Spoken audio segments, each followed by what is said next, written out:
लोग एडी से चोटी का जोर क्यों ना लगा लें, मैं लिख कर देता हूं, मकर राशि वाले जातकों को 2025 में चाह कर भी हरा नहीं पाएंगे। या फिर कहूं कि जितना परेशान होना था मकर राशि वाले हो चुके हैं। अब आप 2025 में फिर से करने जा रहे हो वापसी। जनवरी आपका अच्छा जाएगा, फरवरी खराब जाएगा, मार्च अच्छा जाएगा, ऐसे तो कई कार्यक्रम अभी तक आप देख चुके हो। किंतु जब आप 2025 के रोड मैप को समझ लोगे तो फिर से कह रहा हूं, लोग एडी से चोटी का जोर क्यों ना लगा लें, इस बार आपको गिरा नहीं पाएंगे।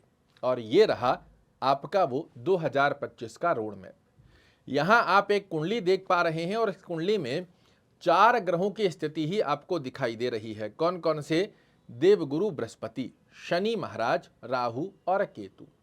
ये आपकी कुंडली के वो सर्वशक्तिशाली ग्रह होते हैं जो 80% तक आपके जीवन को होल्ड करते हैं। अगर किसी व्यक्ति के लंबी अवधि के अंदर समस्या का दौर चला है तो 80% का योगदान इन चारों ग्रहों का होता है। और लंबी अवधि के अंदर यदि आपके जीवन में श्रेष्ठ मुकाम हासिल होते हैं तो भी 80% का योगदान इन्हीं चारों ग्रहों का होता है। और इन चारों ग्रहों के द्वारा जो संदेश आपको मिल रहा है, इस रोड मैप को यदि आप समझ लेते हैं, कोई भी चाहकर गिरा नहीं पाएगा। और आपके लिए ये 4 ग्रह 2025 में इसलिए भी महत्वपूर्ण हो रहे हैं क्योंकि चारों के चारों ग्रहों का राशि परिवर्तन हो रहा है। एक एक कर समझ लीजिए कि आपके जीवन में ये 4 ग्रह 80% की स्थितियों में क्या दे रहे हैं संकेत।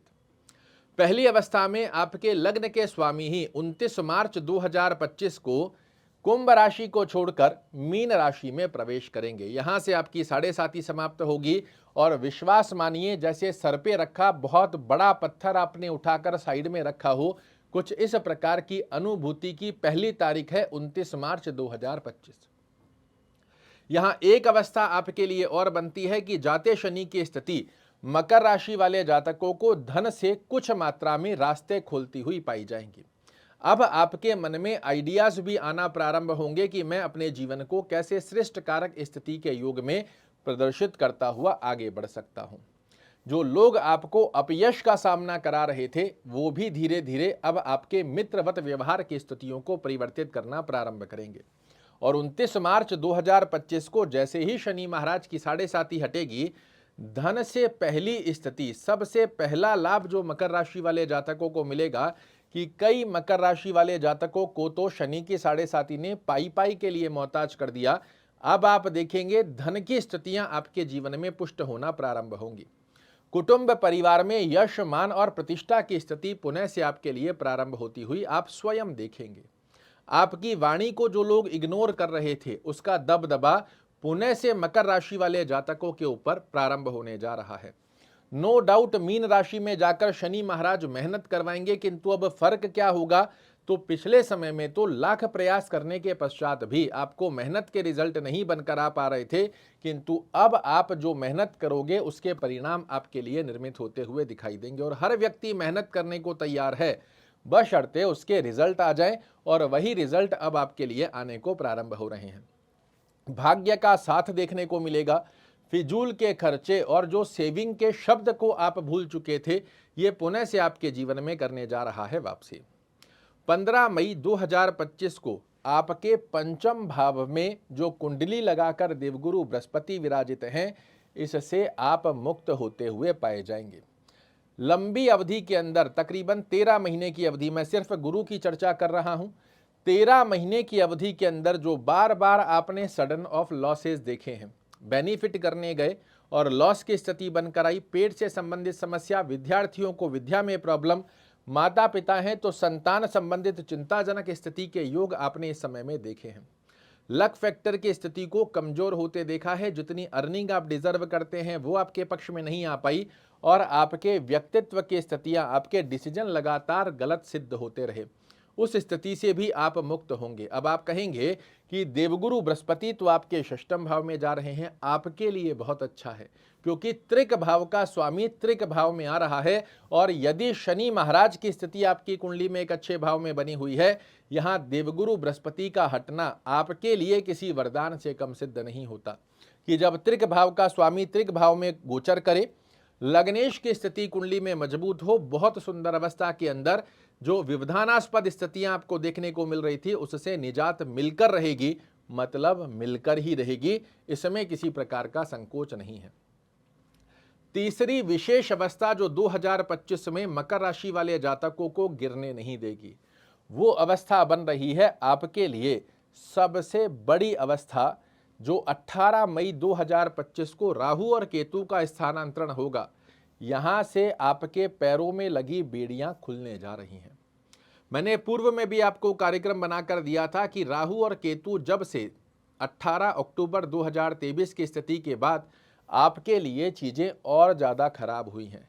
जब राहु महाराज मीन राशि में और केतु महाराज कन्या राशि में प्रवेश किए, तब से ही आप देख रहे हैं भाग्य की स्थितियां नहीं बन पा रही है, बार बार गलत स्थितियां आपके लिए डिसीजन स्वरूप में बनकर आ रही है, करना क्या चाह रहे हैं, हो क्या रहा है, और उसके नेगेटिव रिजल्ट आपको दिखाई दे रहे थे। मेहनत कर रहे थे, रिजल्ट नहीं आ रहे थे। छोटे भाई बहनों से संबंधों की स्थिति में विच्छेदात्मक स्थिति का योग देखने को मिला, और साथ साथ में ही आकस्मिक लॉस भी आपने देखे। दाम्पत्य जीवन में अंडरस्टैंडिंग रिलेटेड इशू या स्वास्थ्य को प्रभावित होता हुआ देखा, और अर्निंग सोर्सेस की स्थितियां भी बड़ी कमजोर की है यहां पर राहु केतु ने। किंतु अब देखिए ग्रहों का कमाल, कि जो ग्रह कल तक आपके पैर पकड़कर खड़े थे, इवन मैं कहूं तो कई लोगों का तो कंठ पकड़कर खड़े थे, वही राहु महाराज अब आपके लिए बेहद सुंदर स्वरूप में लाभ देने की बाध्यता लेते हैं। जैसे ही 18 मई 2025 को ये आपके धन भाव में आएंगे, ये इनकी मित्र कारक राशि है, और कई कार्यक्रमों में आपको बता चुका हूं इनका खुद का कोई घर नहीं होता। जिस घर में ये जाते हैं उस ग्रहपति की तरह कार्य करते हैं, और मीन राशि इनकी शत्रु कारक राशि होती है, आपके लिए बड़ी समस्या बना कर दी। जब कुंभ राशि में आ जाएंगे, आपके लिए धन की स्थितियों को बड़ी तीव्रता से आपके पक्ष में लाएंगे। मैं पूर्ण विश्वास के साथ कह सकता हूं, वर्तमान समय में जो स्थिति चल रही है, आप सोच भी नहीं पा रहे होंगे कि सच में हमारे जीवन में बड़े परिवर्तन आएंगे या, किंतु समय सामने होता है और प्रत्यक्ष को प्रमाण की आवश्यकता होती नहीं, रिजल्ट आपके सामने होंगे। डेट नोट कर रखिए, 18 मई 2025। धन की स्थितियों से बेहद सुंदर स्वरूप में आपके लिए काम बनकर आएगा। कोई कर्ज लोन बना हुआ है तो आपके लिए समाप्त होगा। जीवन में चल रहे ऑब्स्टेकल आपके लिए रिमूव होंगे, और कर्म क्षेत्र में एकदम से तेजी से वृद्धि बनकर आएगी, क्योंकि कलयुग के अंदर जितनी तेजी से राहु केतु लेने की दक्षता रखते हैं, उतनी तेजी से ही ये देने की दक्षता भी रखते हैं। और इस स्थिति के अंदर आपको राहु महाराज देंगे 2025 में अपना आशीर्वाद। 3 ग्रहों का प्लेसमेंट जो हो रहा है, गुरु महाराज, शनि देव और राहु देव, ये 3 ग्रहों की स्थिति आपके लिए बेहद सुंदर स्वरूप में काम करेगी, किंतु एक ग्रह अभी भी ऑब्स्टेकल डालने की स्थिति को क्रिएट करेंगे, और वो है केतु देव। आपको क्या करना है, तो पहले ही समझना है। 18 मई 2025 के आसपास में आते ही आपको केतु को शांत करने का प्रावधान विशेष रूप से रखना होगा। ओम केतवे नमः इस मंत्र का रोजाना 1 माला जाप करना, गणेश चालीसा का पाठ करना या सुनना, दोनों में से जो संभवतः रहता है इसे फॉलो कीजिएगा। रास्ते में जो आवारा कुत्ते घूमते हैं, इनको कुछ ना कुछ खाने की वस्तु का दान कीजिएगा। यदि आप विदेश में रह रहे हैं तो स्ट्रीट डॉग से रिलेटेड कोई चैरिटी हो, वहां यदि आप कुछ डोनेशन दे सकते हैं, बहुत अच्छा लाभ देखने को मिलता है। क्योंकि 18 मई 2025 से केतु महाराज जब आपके अष्टम में आएंगे, छोटे छोटे से ऑब्स्टेकल, फिजूल के खर्चे और साथ में ही आपकी वाणी का कंट्रोल खोते हुए पाए जाएंगे, जो कि किसी भी एंगल से आपके लिए अच्छा नहीं है। तो केतु को डिक्रीज कर शनि, राहु और गुरु महाराज का आशीर्वाद लेते हुए जब आप आगे बढ़ोगे, आप 2025 में फिर से करने जा रहे हो वापसी। प्रभु से यही कामना है कि जितने लंबे समय में 7.5 सालों के अंदर आपने जितने कष्टों की अनुभूति की है, उन सभी को भुलाकर ये 2025 आपको बेहद सुंदर रिजल्ट बना कर दे। इसी कामना के साथ आपसे विदा चाहूँगा। कल फिर से एक नई जानकारी लेकर आपके सामने उपस्थित होऊंगा। तब तक के लिए नमस्कार।